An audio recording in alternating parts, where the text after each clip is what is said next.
Comrades, take in the smell of the coffee and donuts. I haven't experienced this aroma since before the war. What war do you speak of? Why, World War I, of course. Oh, I was the President of the United States during World War I. Trust me, I know. I was a soldier who fought for Germany and the Central Powers. Such audacity that you must possess to enter World War I. It was your decision to bring the ships into our enemy territory. Regardless of my opinion, the ear of the leader must ring with the voices of the people. I need to listen to the people of the USA and could no longer sit in neutrality. You were never in neutrality. Everyone knew that you always favored the Allied powers, giving them resources, selling them goods, trading with Britain more than anyone. That may be, but your unrestricted submarine warfare policy was unnecessary. We could not even trade with Britain. As the President of the United States, I needed to respond with the force. The 128 people who passed with the sinking of the Lusitania could not be left in vain. When Archduke Franz Ferdinand was assassinated, we agreed to support and help Austria with whatever actions they said they would do. Then they declared war on Serbia after some time. Very well, we must agree to disagree. Peace without victory. What are you two talking about? Just the main spark of World War I, the assassination of Franz Ferdinand. Five wars, the destroyeth of countries and morals. War is such a worthless state, and the concepts of glory and victory in the battlefield are completely inane. Allow me to guess, there are more wars in the future.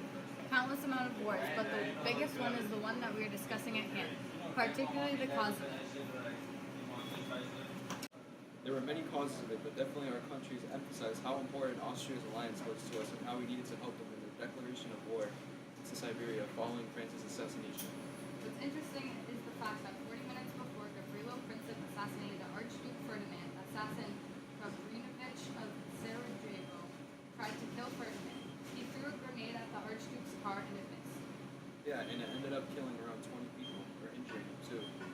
Out of frustration, he went to the hospital to visit the injured, and on his way out of the hospital, Gavrilo Princip was waiting around the corner, hit him in the neck with a bullet. The concept of war is so asinine. What does Gavrilo or Gabrinovich get out of it? He pleases the man who he works for, when in reality the man himself is worthless without his poetry. I completely agree. As I always say, peace without victory. The concept of glory and victory on the battlefield is idiotic. It should be peace, without needing a clear winner, and a loser to get to that point.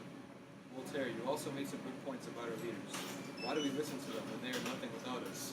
We fight every day for them, but for us they do not give us anything besides the bare minimum. I thank you both for agreeing. My government does not allow me to voice my opinion and my philosophy. In fact, I was exiled 3 times for doing exactly that, voicing my opinion. For instance, look at my poem, by Henriette. I voice my feelings. Government and politics which enrage them. Anyways, allow us to continue our discussion about Archduke Ferdinand. Yes, while he was the main cause of World War I, there were many others. It was just the assassination that sparked everything. It led to Austria declaring war on Serbia, which led Germany to declare war on Russia, and France, which even made Germany adopt the Schleswig plan. So much violence has happened before this war. Is anyone so wise as to learn this experience as others? Everyone is miserable when they are at war. Optimism is the madness of insisting that all is well when we are all miserable. So many years later, I feel as if I could finally say this. We were all miserable. Any of us who loved the glory of war, we were just using it to mask our true despair. Who was it that said the government, which is designed for people, has gone to the hands of the bosses and their employers, the special interests and visible empire? Has been set above the forms of democracy. Yes, Voltaire, that was me who said that. Or what you're right of is why democracy is a corrupt system that spreads ignorance throughout the population. I believe in a monarchy, however, my beliefs are what put me in the Bastille for years.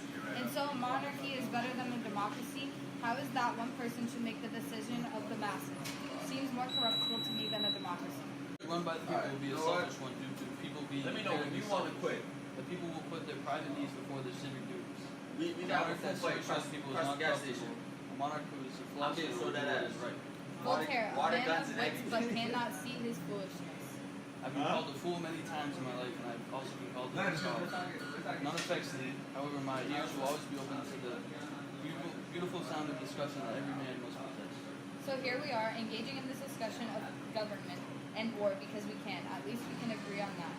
And so shall every Christian agree. The way a man talks or sees the world should not be controlled. One's mind is a property, not property of the state. But can't a monarch take anyone's freedom?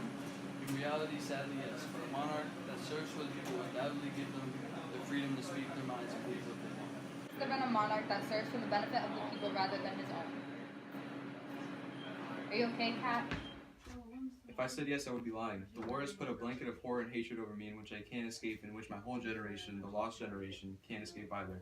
I feel as if I was a sheep following orders to a man who was following orders to a man that had never seen the trenches, but instead saw his hunger for power and an army of young men at his disposal. This man you talk of, the man of greed, he is not alone. He is surrounded and influenced by many like him, and they are focused on themselves. What your generation suffered is unforgivable, but the man giving the orders did not make him on his own. What Voltaire speaks of is true. I not only use all the brains that I have, but all that I can borrow. I took influence from my peers and people to enter the war, as did your leader. I believe in duty and patriotism, but this is a war of ignorance. A death of a man and a pride of a country caused a chain of unnecessary alliances to form, creating a bigger problem in which compromise did not matter anymore. It was just an uncontrollable war. Whenever there's a big war coming on, you should just rope off a big field, and on the big day, you should take all the kings and their cabinets and their generals, put them in the center, dressed in their underpants, and let them fight it out with clubs, and the best country wins. I think this is a great point. Without the army, the generals are nothing. Without proletariats, the monarchs are nothing. The leaders create their own battles and handpick the people to fight for them, when in reality they should fight it amongst themselves. I couldn't agree more. Like I always say, peace without victory. If people saw the insane concepts of war, the assassination would have never happened, and the declaration of the war on Serbia by Austria would have never created the ripple effect that it had on Germany, Russia, and France. Goodbye.